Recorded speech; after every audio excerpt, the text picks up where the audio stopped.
हम आपको वनवासी क्यों कहते हैं?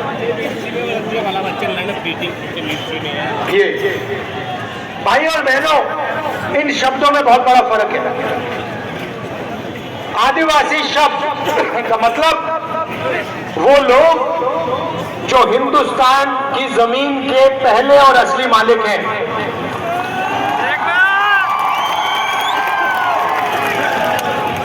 हम आपको आदिवासी इसलिए कहलाते हैं क्योंकि हम जानते हैं कि सबसे पहले आप इस जमीन के मालिक थे और इस जमीन का हक, इस जमीन का अधिकार आपका है, आपका बनता है।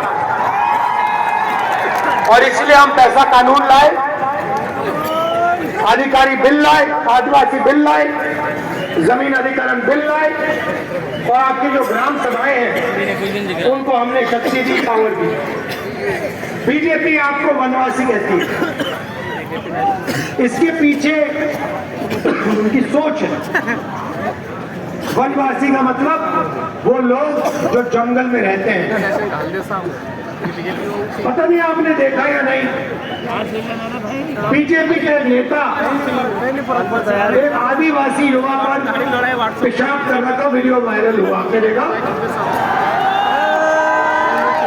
आपने बीजेपी के किसी नेता को किसी जानवर पर पेशाब करते हुए देखा? नहीं देखा।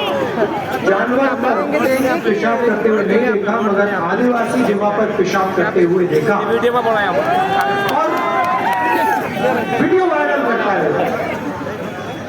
इतने बेशर्म है, इनकी सोच उस वीडियो में है।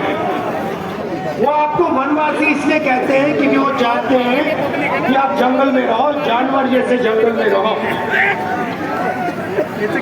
आप देख रहे हो आस्ते आस्ते जंगल कम होता जा रहा है। जंगल कम हो रहा है या ज्यादा? कम हो रहा है। जहां भी देखो जंगल कम होता जा रहा है। 15 साल में आपसे कहेंगे देखिए जंगल तो खत्म हो गया, आप वनवासी हो, जंगल खत्म हो गया, आपकी तो जगह ही नहीं रही, अब आप जाओ शहरों में भीख मांगो। ये उनकी सोच है। और हम कहते हैं कि आदिवासियों का कोई भी बेटा हो, बेटी हो, बड़ा सा बड़ा सपना हो उसका, इंजीनियर बनना चाहे, पायलट बनना चाहे, डॉक्टर बनना चाहे, लॉयर बनना चाहे, कुछ भी, उद्योगपति बनना चाहिए, उसकी पूरी मदद होनी चाहिए और उसका सपना पूरा होना चाहिए। ये कांग्रेस पार्टी कहती है।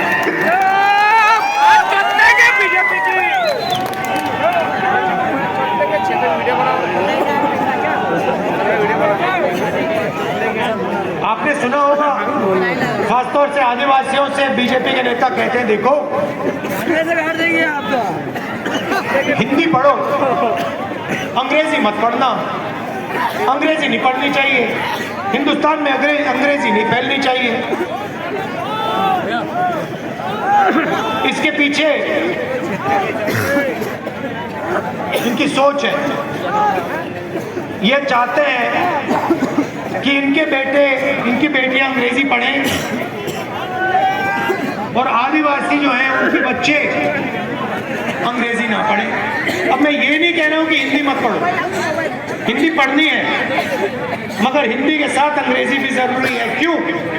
क्योंकि अगर आपको मध्य प्रदेश में काम करना है, मध्य प्रदेश में बात करनी है किसी से, उत्तर प्रदेश में आप जाना चाहते हो, उत्तर प्रदेश में बात करनी है किसी से, तो हिंदी चलेगी। मगर अगर आप देश के बाहर जाना चाहते हो, अगर आप कॉल सेंटर में काम करना चाहते हो, अगर आप इंजीनियर बनना चाहते हो, अगर आप डॉक्टर बनना चाहते हो, अगर आप विदेश जाना चाहते हो, अंग्रेजी चलेगी।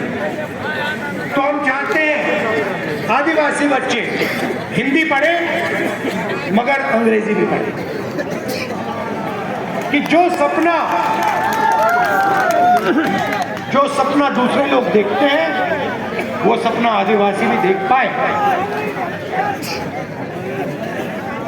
अब देखिए छत्तीसगढ़ में चुनाव हो रहा है, यहाँ पे भैया आपको कपास के लिए क्या रेट मिलता है? 5,000। काफी है।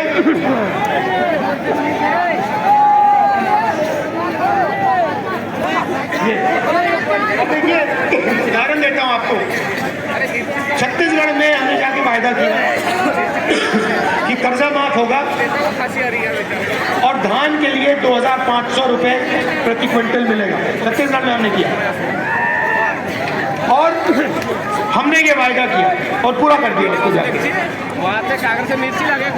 10 दिन पहले मैं आपको बहुत अच्छी कहानी बताता हूँ। 10 दिन पहले छत्तीसगढ़ में मेरा दौरा था।